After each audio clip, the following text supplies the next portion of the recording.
Rockdale County Sheriff addressing an officer-involved shooting that involved a 19-year-old nearly naked man.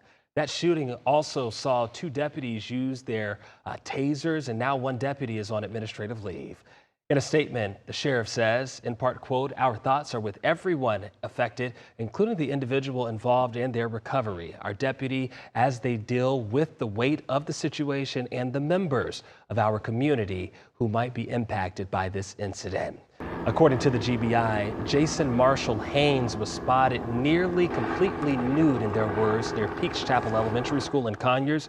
A deputy later found him on Benji Boulevard. We are told the deputy fired their taser and gun when Marshall-Haynes advanced and ignored commands.